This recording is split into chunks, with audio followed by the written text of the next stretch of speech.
Господи Исусе Христе, Сине Божий, помилуй меня грешного. Отца и Сына и Святого Духа. Аминь. Возлюбленοι во Христа Бога, братья и сестры, Христос се вознесе. Вистина се вознесе. Христос се вознесе. Вистина се вознесе. Христос се вознесе. Вистина се вознесе. И не облече во хитон от искаен од радост. И со сила озгора не даде. Радоста и силата што ја имаа денес славените 318 свети отци,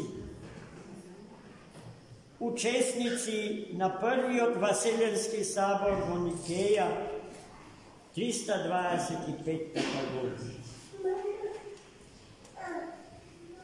Васеленските собори, браќи и сестри, никогаш не биле свикувани како Васеленски собори. Таа претензија и амбиција ја имаше најновиот несуден Васеленски собор во Крит. И ми се чини дека неговиот неуспех се должи токму на тие, не можам да ги наречам нормални амбиции на оние што го организира тој собор како Васеленски. Тоа што Васеленските собори ги прават Васеленски, икуменски собори, се проблемите за кои што се расправа на нив.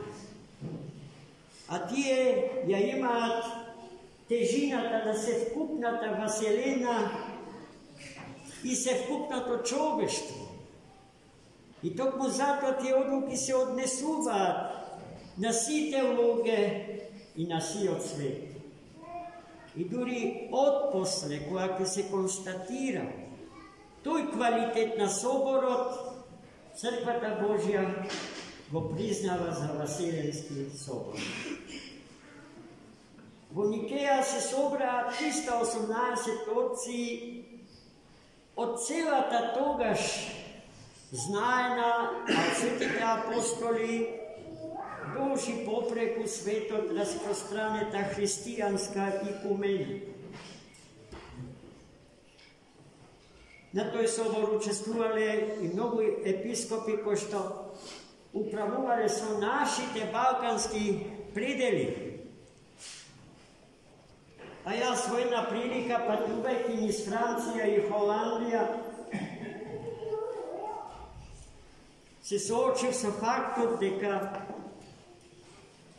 многу отци на Црквата Божја од западните предели на Европа, како, например, Свети Вандрил, пешки тргнале од Маастрихт, Јужна Холандија, до Никеја, денешна Мала Азија.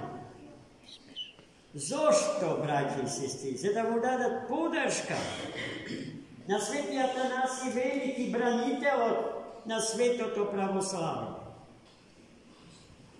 Истата таа подршка на истиот тој собор нему младото голобрадо ѓаконче од Александрија, но тешко дека може да се најде поумен, подлабок и подуховен човек на својата епоха од него. Му ја дадоа и прекрасните старци во Христа Господа, Николај, архиепископот Миликиски, и Спиридон, епископот Тримитунски, чии свети мошти Господ ни ги чува до денеска за наша утеха. Едните на Свети Николај Господ ги чува во италијанското градче Бари, а на другиот на Свети Спиридон на островот Перс. И ние можеме, ако имаме трошка вера, и свест за нивното значење и помошта што ни ја дава до ден денешен, да организираме поклонички патувања во бари и на крв. Зашто тие се уште се живо присутни меѓу нас. И кој ќе ги наброи сите 318 свети отци, кој од кого посвет, кој од кого подлабок, кој од кого помудар, врвни архипастири на Светата Црква Христова, чие дело е несмртно и токму со тоа свое дело не задолжија и нас, сегашните христијански генерации, ама и генерациите на нашите деца и оние на нивните деца до крајот на светов и веков. На великите горазди икуменски собори најчесто се расправало за две темелни прашања од животот на црквата: канонските и догматските. Зошто најчести теми на расправа на Васеленските собори биле канонските и догматските прашања? Затоа што канонското учење на црквата и правилата на живење во Светата Црква Божја го утврдуваат незиното свето единство, незината соборност. И затоа, браќа и сестри, расколот е грев против единството на Светата Црква Божја. И ние тој грев го живеевме колку до вчера. И Господ, слава му, исполнува, не спаси од тој грев. Не сме веќе расколници, туку канонски православни христијани. Втората тема или корпус на проблеми за кој што се расправало на великите собори на црквата биле догматските проблеми, кои што ги ја допирале и ја физиономирале конечно философијата на живење според Богочовекот Христос во Светата Црква Божја. Догматските одлуки на великите собори ја утврдувале вистината за Бога, за човекот и за светот. А тие вистини се неменливи и неминливи вистини. Со ништо не споредливи со догматите важечки во науката. Седно, дали станува збор за хуманитарните, обштествените или природно-научните домени од науката. Бидејќи сите тие догмати се еминливи, како што е минлив ликот на овој свет, се вели во Светото писмо. Али вистините Божии, вистините за човекот, вистините за светот, се неменливи и неминливи. Тие се вечни и за нив светите отци, научени од Духот Свет, расправале на Васеленските собори и ги вообличувале во најсветите догмати кои што никој правоверен не сме да ги погази. А оној што ги погазува, тој паѓа во ерес, зашто ереста е грев против вистината Божја. Од таа ерес Господ не спаси. Но расколот многу лесно може да премине во ерес.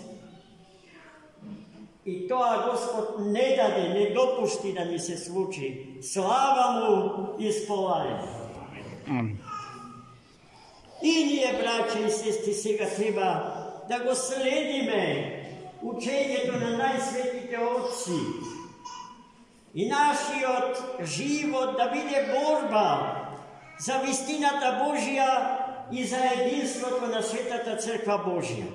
Оној човеко што целиот свој живот го поставува врз основите на овие два принципа на живење во црквата Господња, нема од што да се плаши, браќа и сестри.